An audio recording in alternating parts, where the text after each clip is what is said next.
So thank you for being with us today. We know you have lots of choices in this virtual world, and we're delighted you chose to spend time with us today. Today, I'll finish the on purpose talk about the fruits of our hidden gardens, the gardens that begin in our minds, our thoughts, beliefs, those notions that we hold and reinforce. And actually, now that I'm thinking about it, the meditation that Sharon did this morning before service is connected to this. Although, as she said before we started, there's no actual garden involved, but the same basic premise was part of it. And each of us gets to harvest the fruits of our gardens, which allow us to look at what we've planted and look at what we've allowed to flourish. And when life seems particularly challenging, we don't necessarily want to know that how we thought about what happens in our world has anything to do with our experience. And it does. Not directly necessarily, but there is a connection. So in the movie from 1994, Forrest Gump, Forrest says to some people sitting on a park bench, "My mom always said, life is like a box of chocolates. You never know what you're going to get." Well, we do, sort of, but not exactly, because life manifests to us not in direct correlation to what we think, and yet there is a thread that goes through it. And in the next scene that YouTube chose to show me when I was working on the talk earlier this week, Forrest was talking to Jenny, and she asked him if he was scared when he was in Vietnam. And his reply was wise and instructive. He started out by saying, yes. And then he said, I don't know, actually. Sometimes it would stop raining long enough for the stars to come out. And then it was nice. It was just like before the sun goes down on the bayou, those million sparkles on the water. Or like Mountain Lake, it was so clear, it looked like there were two skies, one on top of the other. Or in the desert, when the sun comes up, I couldn't tell where heaven stopped and earth began. It was so beautiful. So was his experience in Vietnam wonder-filled, or was it horrid? Probably it was both, depending on where and how he chose to put his focus. So I have a story from this week, and I've been thinking about how to tell it because, as you know, and I know, how we recall and repeat the stories, the experiences of our lives, determine the way we remember them, and determine the feeling that we get from what happens, how we see and remember and retell, and how those stories are stored in our bodies. So I've been thinking about this because it's been, kind of a little bit beastly this week in some ways. We've been working on getting our live streaming capability established for a while. We started over a year ago, trying to identify and purchase the equipment that we would need to live stream. We thought the pandemic would be ending or diminishing a year ago. And here we are. And live streaming has been a dream of CSLTs ever since live streaming became a thing that smaller centers could do, not just the big guys, but us little people too. And it's been budgeted as a thing for the last 7 or 8 years. But we'd not acted on it because we didn't think we could really. And because we didn't understand what a difference it could make in our community experience.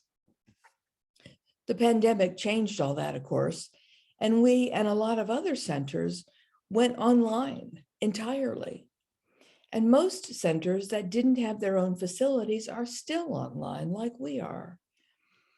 And some centers have sold their buildings or terminated their leases because it didn't make sense to spend money to keep things open that they couldn't use. or they couldn't justify making the payments, or they didn't have the money to pay the bills. And so they rearranged themselves to be entirely and only online. We're moving past that, moving back towards being in person. I'm not telling you anything you don't already know, right? So back to the story, right? My story.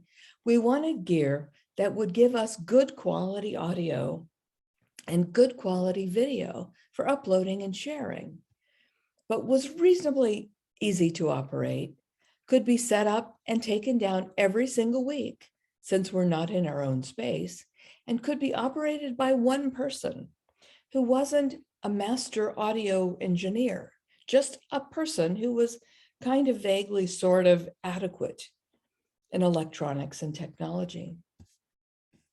We also wanted something that we wouldn't outgrow in 6 months or a year. This was a tall order, and it still is.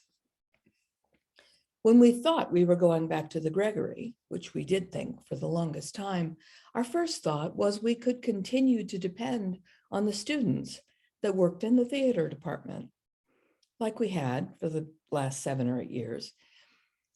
And we paid them to manage sound and lights and projection and do the audio recordings for us.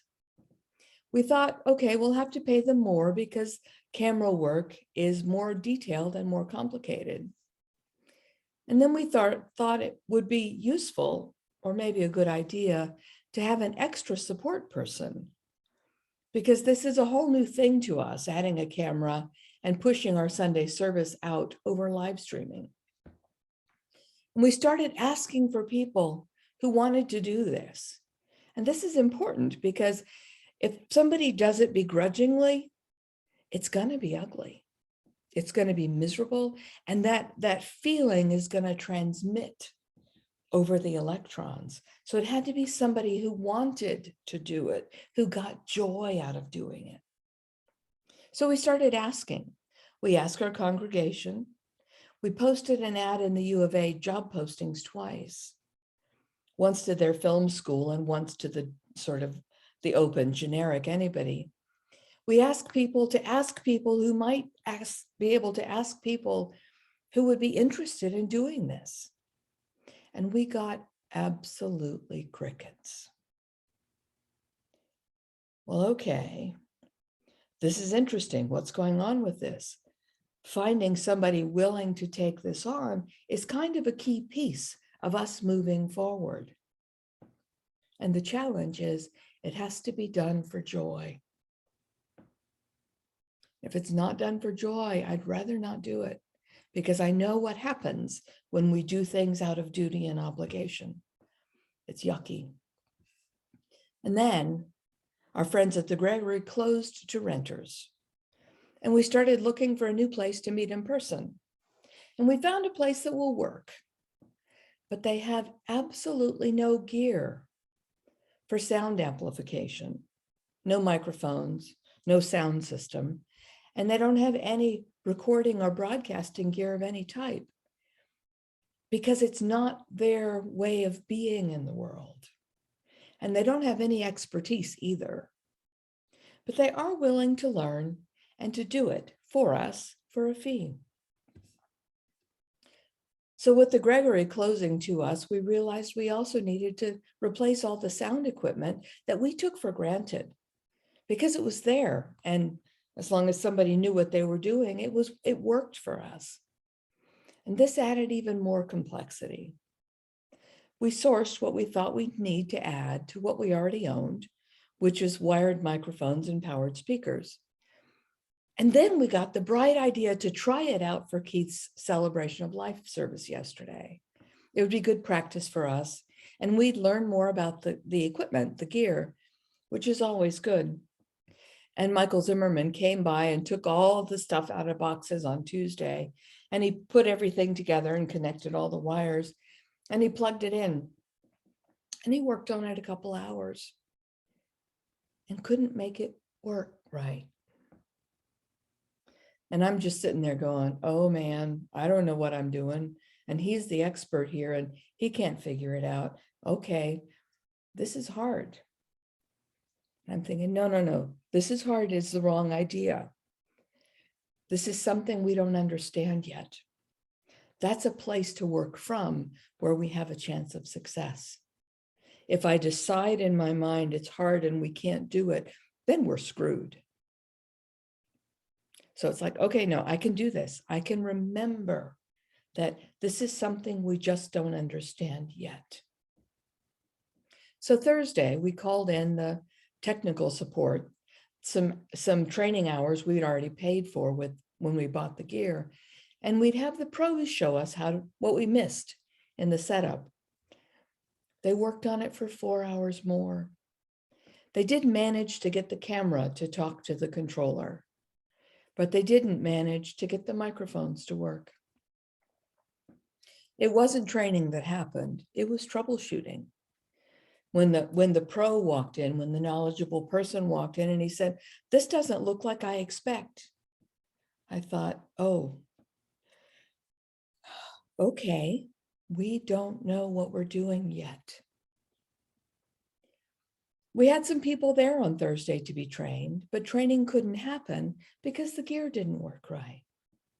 You do expect some of that to happen when things are set up for the first time. And it looked hard.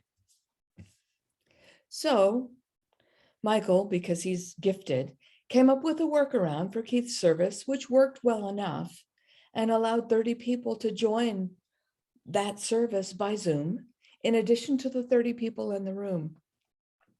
And it was good enough. It wasn't as good as we want to have for our service. So we'll continue to plug away at solving this technical challenge that looks kind of dodgy at the moment. So now I have to ask myself the question, how do I talk about this fruit of the hidden garden of my mind and of the collective minds of everyone who has been involved in this story this last week? Because we need to make sense of this and tell ourselves the story in a way that a solution is possible. Now, most folks who came out on Thursday left the office before I did because there was nothing useful that could be gained by them hanging around. I wish I could tell you I made this up, this next part, but I didn't. And because I was hungry and tired and frustrated when I left the office on Thursday, I saw 3 bad accidents on the way home on 22nd Street. All of them had their airbags blown, so you knew they were bad, right? And then I saw a horrible car fire on 86. It's like, what on earth is going on? My mind is focused on what's broken. My mind is focused on how things are not working in the world. Now, I didn't cause the accidents. I'm not that powerful, neither are you. But I was sensitized to them and I was attuned because that was the state of my mind. And our job is to remember we have control over that. And we have the ability to tell ourselves a different story. So what are the fruits available to me to harvest from this week? I can think of a whole range of possibilities, ranging all the way from the extreme of a catastrophic dumpster fire, everything that could possibly go wrong did, or this is just a rock in a hard place. We've been in these hard places before, and we've come out just fine, thank you very much. And I know we've got a learning curve before we get comfortable and competent to run this new equipment. We had to learn Zoom. We've had to learn to be online and have it be okay. We've had to learn how to do stuff that we never even considered possibly. And that's been our life for these last couple of years. And now we've got another thing to learn. And it's something we can learn because we're capable humans, right? The events are just what they are. what we make of them, how I think about them, how we each think about them, how we talk about them, and how we deal with them in our lives is the fruit that we get to harvest. So think about your own life. What are the experiences that you're having? And how are you telling yourself about them? What are the fruits that you're harvesting from your experience? Our friends, the Stoics, are always reminding us that we only have control of one thing, our thoughts. And as a follow-on to that, our decisions about our experiences. But it really comes back to our thoughts. From Marcus Aurelius, today I escaped from the crush of circumstances. Or better put, I threw them out. For the crush wasn't from outside me, but in my own assumptions. And from Epictetus, there's nothing good or bad outside of my own reasoned choices. And then from modern day Stoic practitioner Robert Greene, who I disagree with sometimes, but this piece was really good. What constitutes true creativity is the openness and adaptability of our spirit.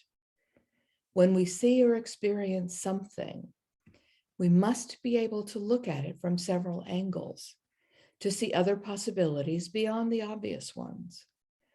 We imagine that the objects around us can be used or co-opted for different purposes. We do not hold on to our original idea out of sheer stubbornness, or because our ego is tied up with its rightness.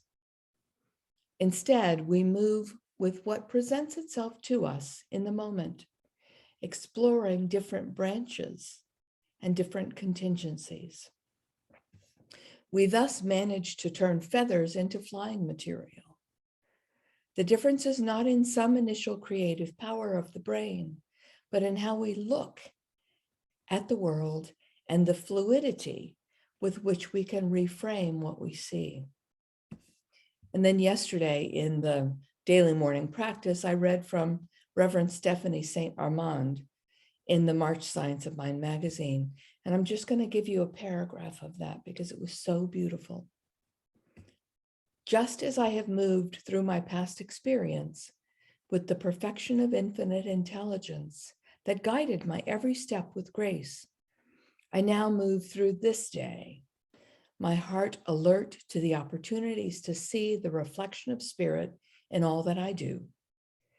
In every encounter, I engage my loving presence to be in the presence of the One that made all things from its own substance. With divine certainty, I see and know that there is only good and very good, pouring its sustenance into every cell of my body. My past, present, and future are in perfect harmony. There is only good in my life because there is only God in my life. Now you can be sure that Reverend Stephanie does not have a flawless, perfectly aligned and orchestrated life every single day, because she's human too. But she intends and decides to see her life experiences with the eyes of love, the eyes of harmony, and the eyes of inherent goodness. And I'd bet she does it over and over and over again, just like all the rest of us.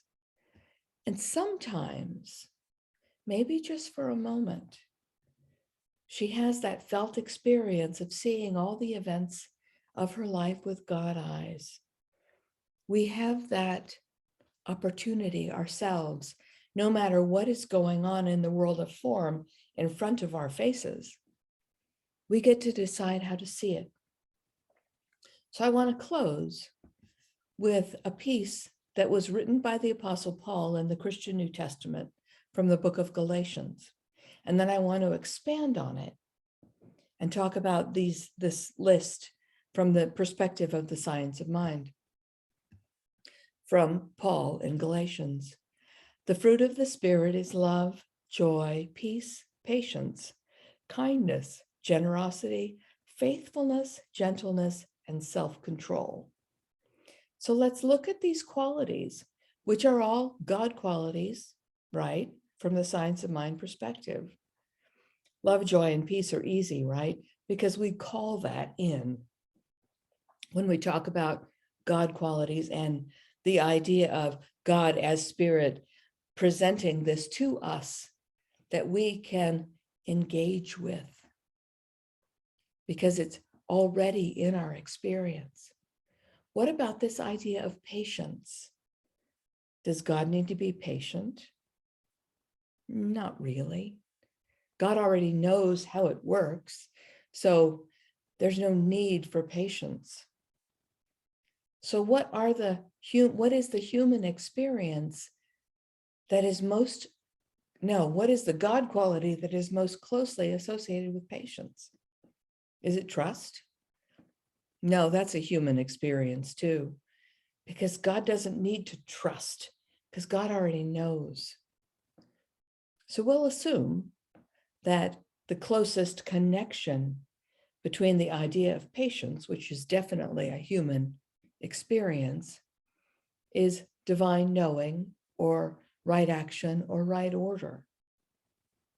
And if I were absolutely certain that I knew that something was going to work out well, would I have patience if it took longer than I expected? Probably. So what about kindness? Is kindness an expression of capital L love? I think it can be. What about generosity? The idea of abundance and abundant good.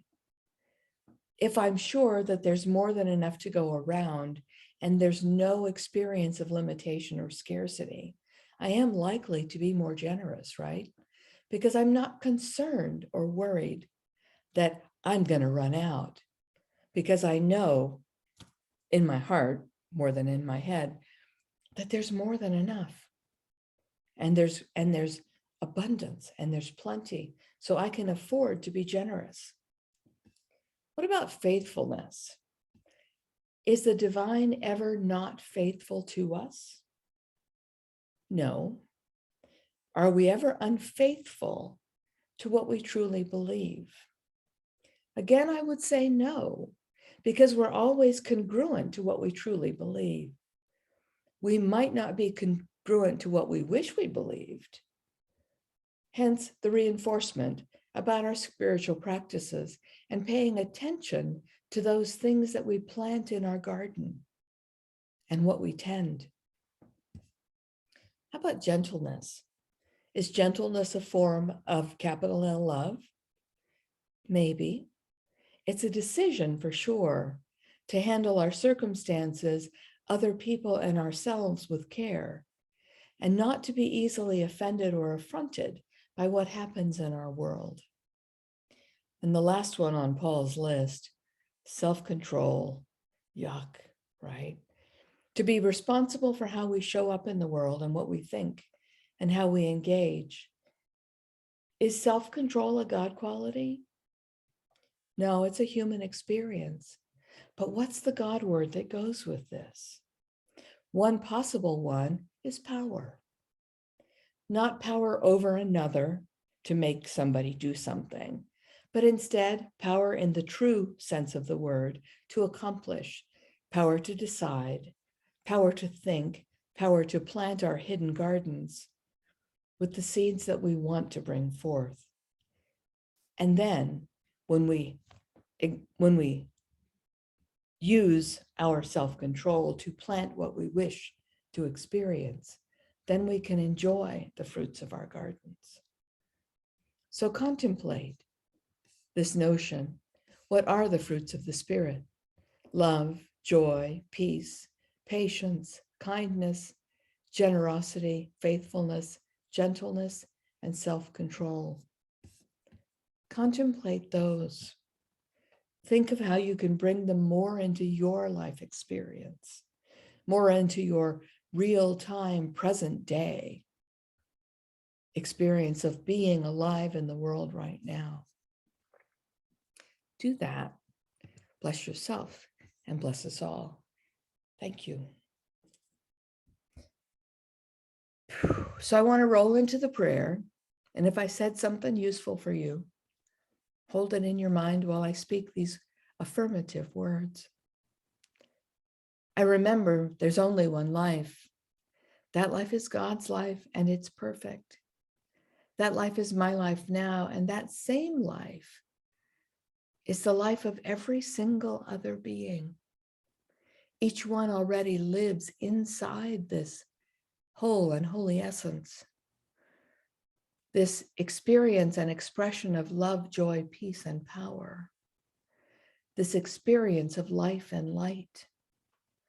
And no matter what's going on in front of our eyes, no matter what's going on in our world, each one has the opportunity to choose to see the world with God eyes, to choose to see the world from that perspective that all is already good and very good.